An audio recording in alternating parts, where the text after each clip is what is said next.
Puncak gunung tidak mungkin bisa dicapai hanya dengan memandangnya dari kejauhan. Bukan tentang kesombongan, tapi tentang arti sebuah proses yang tidak mudah untuk bisa mencapai puncaknya. Begitu kata orang bijak.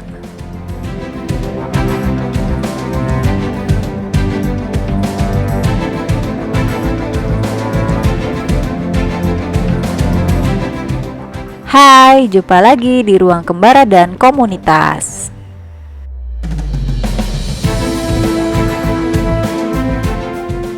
Di video bagian pertama, perjalanan kami sudah sampai ke pos 3. Untuk sampai ke puncak Gunung Gede Via Putri, kita akan melewati 5 pos nih guys. Pos 1 melewati Gapura, kemudian pos 2 Legok Lenca, dan pos 3 Buntut Lutung.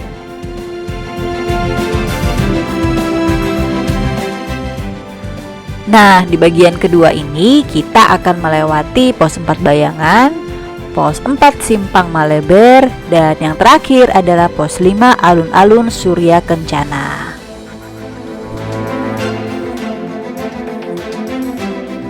Medan dari pos 3 sampai nanti pos terakhir di Alun-Alun Surya Kencana ini lumayan terjal guys. Meskipun tinggal beberapa ratus meter saja, tapi elevasinya lumayan. Dan dengan ketinggian sudah sekitar 2500-an, maka udara sudah semakin dingin. Nah, apalagi kalau pas istirahat. Yuk kita dengar dulu apa tips dari Coach Rahmat dalam hal adaptasi dengan udara ya. Yang berikutnya juga masalah suhu ya. Kalau kita kepanasan nggak baik, ya kita buka. Jadi jangan sampai ada rasa panas. Kita kedinginan juga nggak baik. Kalau pas lagi istirahat walaupun 5-10 menit, kita pakai jaket ya, jaket yang terutama ya windstopper atau windbreaker seperti itu. Terusnya pengaturan minum. Kita minum nggak usah terlalu banyak, tapi sering ya, setiap istirahat minum sedikit, udah. Jadi gitu. Kalau terlalu banyak, ginjal kita bekerja lebih berat. Jadi pas kita naik pun akan berat sama dengan makan. Kalau kita juga berpikiran dengan makan nih energi akan lebih oke. Belum tentu, karena pas kita makan nutrisinya diolah, energi diserap untuk pengolahan. Sementara kita jalan nanti kita akan cepet capek. Jadi bukan berarti makan banyak jadi kuat ya. Jadi makan juga sama. Kalau misalnya emang kita biasa yang manis, per 40 menit masukin glukosa itu juga 100 kalori. Itu sama dengan kayak tadi ya, misalnya beng-beng itu satu, ya itu kurang lebih 80 kalori atau 100. Nah itu udah cukup sebenarnya. Oke, thank you Coach Rahmat atas penjelasannya.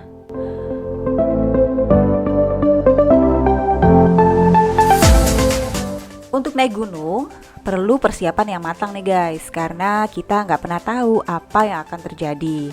Namanya juga di alam, sulit untuk bisa memprediksi. Meskipun kita bisa mengecek melalui perakiraan cuaca, tapi tetap aja kok prinsip kehati-hatian dalam naik gunung itu harus diutamakan.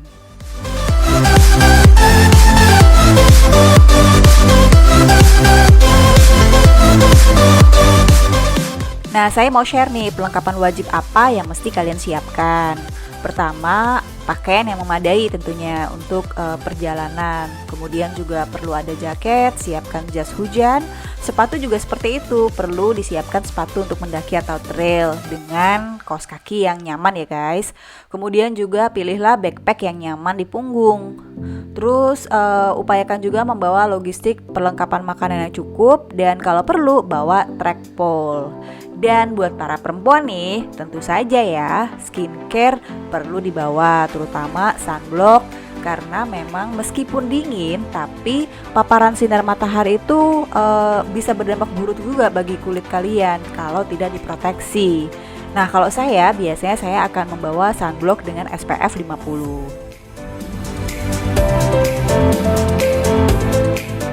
Oke, kita lagi di jalan menuju pos 4. sedang istirahat sejenak berhubung antrian juga panjang nih. Jadi kita ada ngobrol-ngobrol dulu tadi sedikit sambil ambil nafas karena tanjakan masih tanjakan lagi.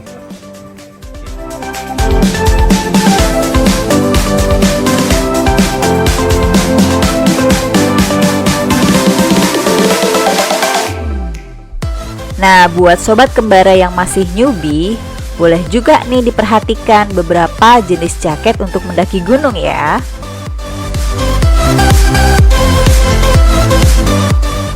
Jadi, ada 3 jenis jaket yang perlu kamu ketahui. Pertama, jaket jenis waterproof. Jaket ini memiliki lapisan waterproof agar air tidak masuk ke bagian dalam jaket karena memiliki sistem perisai yang berfungsi untuk melindungi sisi jahitan agar tidak kemasukan air. Jaket waterproof ini biasanya dibuat dengan menggunakan teknologi Gore-Tex. Istilah apa lagi itu ya? Nah, jadi Gore-Tex ini sebuah teknologi bahan yang anti air dan kedap udara, tapi tetap bisa mengalirkan panas dari jaket gitu. Intinya sih, meskipun kedap udara, tapi nggak terlalu panas nih kalau dipakai.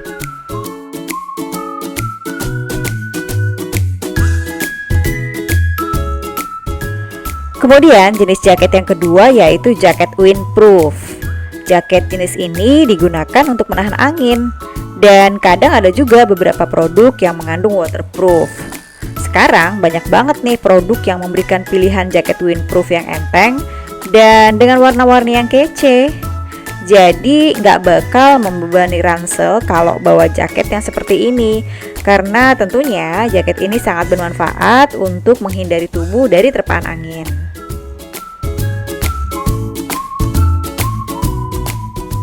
Jenis jaket yang berikutnya yaitu jaket warm up. Jaket jenis ini untuk mempertahankan panas tubuh, karena biasanya jenis bahan yang digunakan adalah jenis wool atau polar. Bahan polar kadang ada juga loh yang diaplikasikan pada jaket waterproof, sehingga tubuh benar-benar bisa terjaga suhunya dari udara dingin dan terpaan hujan.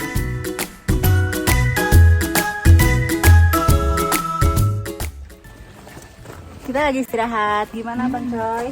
Aman? Aman. Kayugen aman ya? Paten.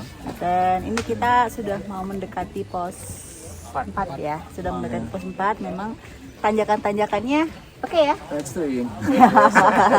Terutama untuk yang baru naik gunung lagi setelah berapa lama Bang Coy?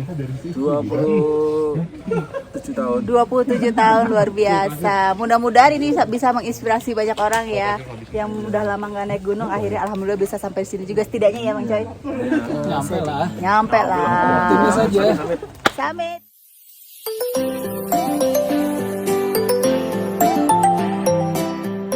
Oke guys, tadi kita udah bahas tentang perjaketan nih. Gear yang satu ini memang wajib banget untuk dibawa kalau ke gunung. Jangan sampai mengunderestimate alam ya, karena kita nggak pernah tahu apa yang akan terjadi. Dan hipotermia masih menjadi momok yang sangat menyeramkan saat mendaki gunung. Jika terkena hipotermia, suhu tubuh akan menurun secara drastis. Dan jika tidak diberikan pertolongan yang benar, bisa ada resiko kematian.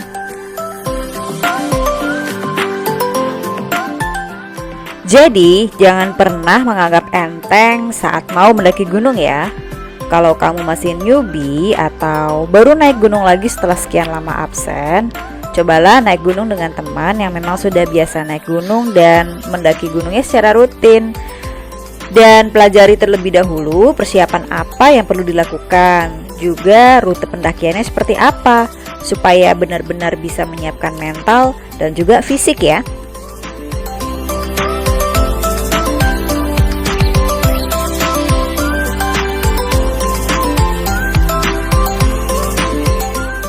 Setelah melewati rute pos 3 yang lumayan panjang dan menanjak ini, akhirnya kami sampai juga di pos 4. Pos 4 kita. Dikit lagi. Dikit lagi. Semangat. Pos 4.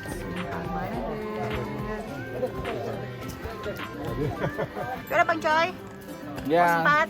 Aman? Aman. Aman. Keren Bang Coy, keren banget.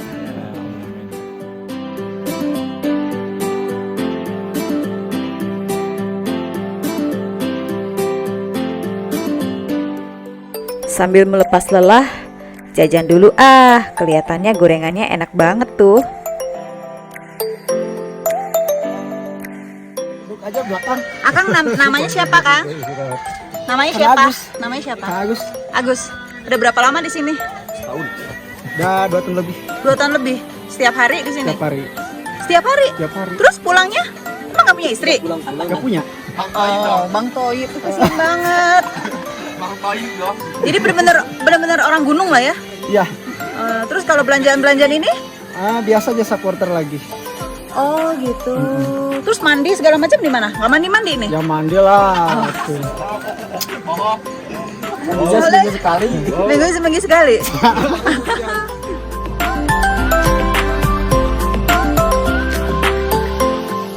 Suasana yang sederhana dan menyenangkan ini memang ngangen nih guys. Bisa ngobrol dengan pedagang-pedagang. Tentunya buat saya bisa menambah rasa empati saya kepada orang lain.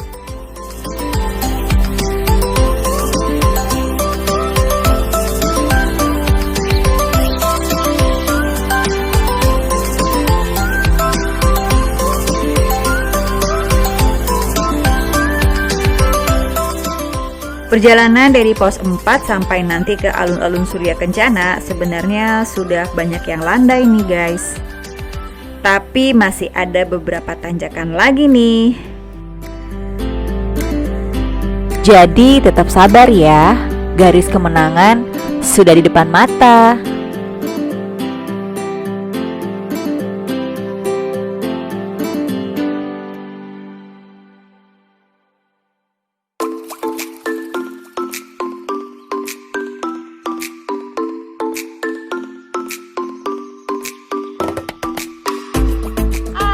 Akhirnya kita mendekati alun-alun Surya Kencana.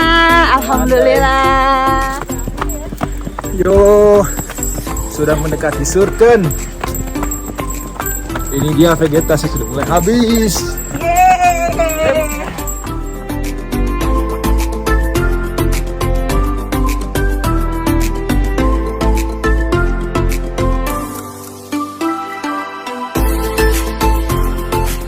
Ya, mana nih? Kita sudah sampai di sini. Hai, alhamdulillah kita semua sudah sampai di Surken. Selamat dan segar-segar saja. Alhamdulillah. Alhamdulillah. Nanti kita akan melintasi di sekitar setengah jam ke alun-alun barat karena tendanya sudah disiapin di sana. Yes. Stay tune.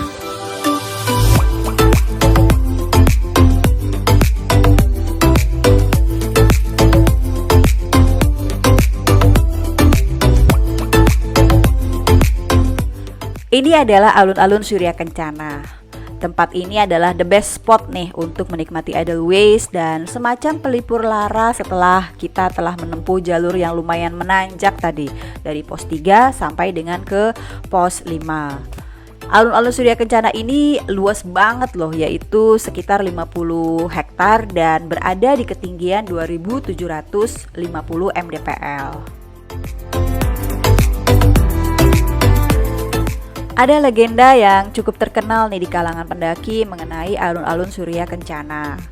Menurut sejarah dan legenda yang merupakan kepercayaan masyarakat setempat, Eyang Surya Kencana masih bermukim di sekitar Gunung Gede dan menjadi penguasa bangsa Jin di gunung itu.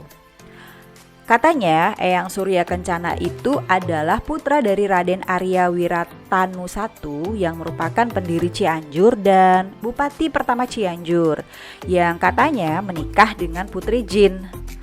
Dengan kepercayaan itu, banyak orang yang menganut agama Sunda Wiwitan akan masuk ke goa-goa di sekitar Gunung Gede untuk semedi atau bertapa, dan mereka melakukan upacara religius di saat-saat tertentu.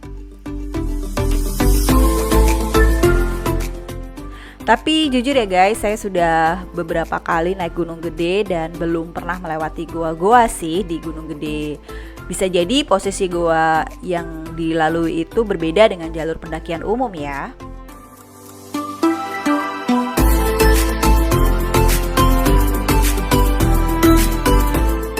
Oke, kita istirahat dan ngecamp di sisi barat Surya Kencana. Besok pagi kita lanjutkan pendakian menuju puncak Gunung Gede.